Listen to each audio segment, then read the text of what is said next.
Hi, Melanie Muenchinger here, illustrator for Gina K Designs. Today I have a new project for you with my newest set from Gina K Designs, Triple Play Holiday. This is a filler set that coordinates with my Triple Play frame set.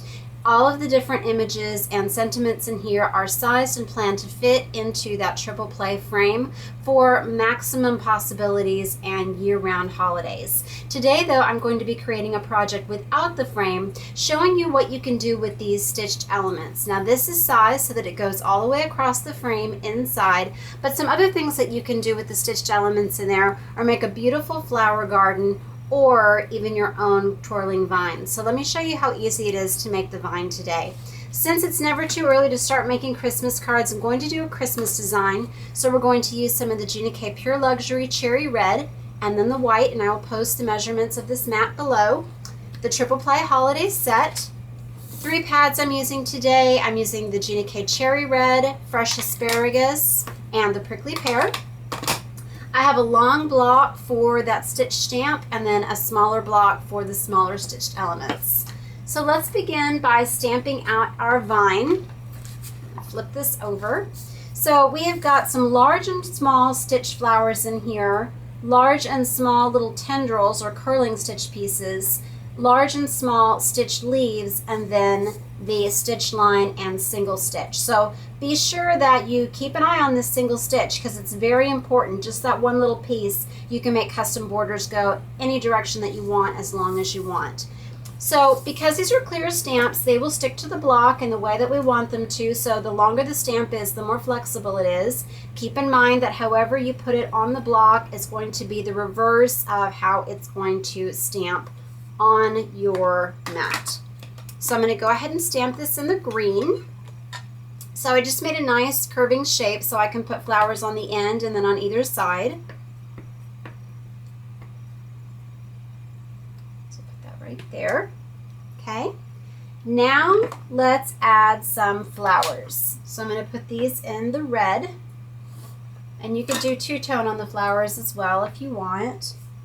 So I'm going to put a large one here, a large one here, and then I think I'll also do a large one here. Okay, and I've drawn these to look like embroidery floss or maybe even jute, but I love embroidering. It's really the only kind of crafty sewing type thing that I'm able to do. And the way that I've drawn these, if you'd like to color these in tone on tone with maybe a lighter color marker, you can do that, but I've drawn them so that it looks like the light is actually reflecting off of that shiny floss. So I like them just as it is without having to do any coloring inside. So let's take that single stitch, and I'm actually going to grab another block here just so that I'm not going back and forth as much. So what we're going to do, it's kind of like connect the dots. We're going to ink up the single stitch, and we will start at the flower and then just make it curve back towards that frame. Just skipping maybe about a 1/16 or an eighth of an inch. Okay, see how easy that is? Now let's do the smaller flower. So I want to do just a couple of these smaller ones. So I'll do a red one here, and then a tiny red one there. And let's fill in with the stitch. So you can really customize it and just look at the different greetings that you're planning on using or other images to decide how much of the mat you want it to take up. But you can make a whole background with these stitched images. Now let's do some of those little curving pieces that I mentioned. So I'll do a large one down here and then add one in here. And I just try to go back and forth so that I can keep an eye on how balanced my layout is. And I'll do a small one here, maybe right here, and then we'll do the one that is facing left. So here, let's do one here and here. Okay, now let's add in some of those stitched leaves. So here's the smaller one. We'll just go back and forth. And then the larger one.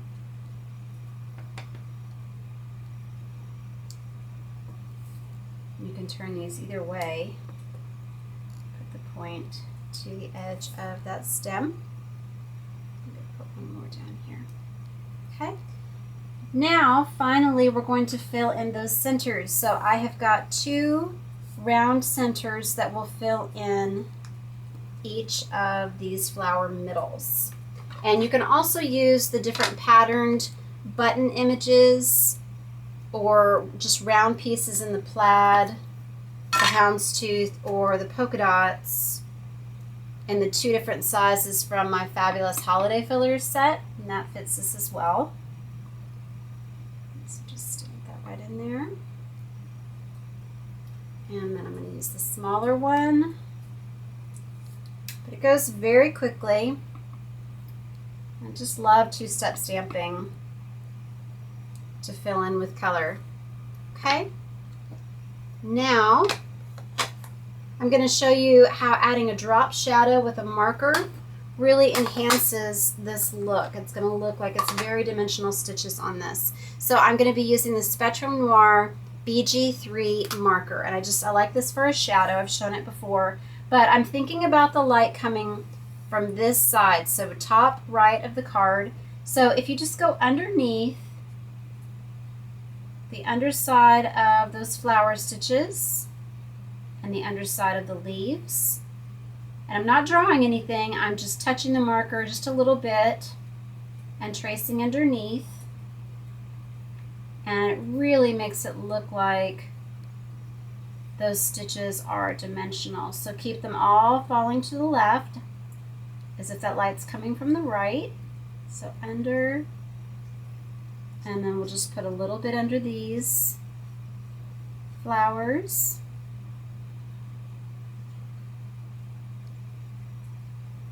And this is totally an optional step, but I just really like how it looks.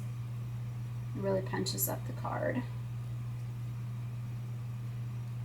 Under, and just under there. And then finally just a little bit here.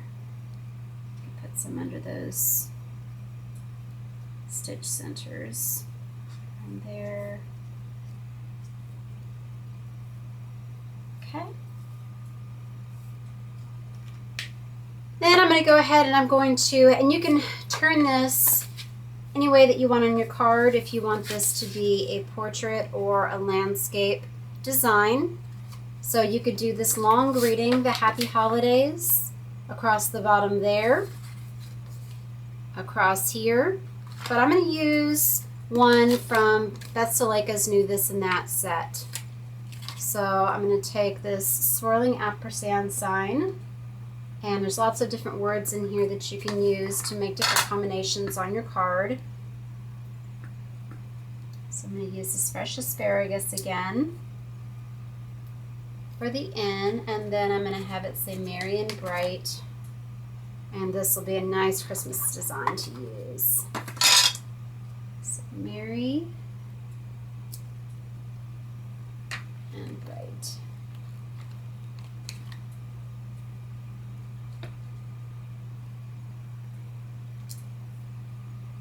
And then you just want to adhere that. If you want to add a little bit of bling with some adhesive rhinestones for some sparkle, that would be a nice embellishment on here. You can also add buttons to the centers of those flowers.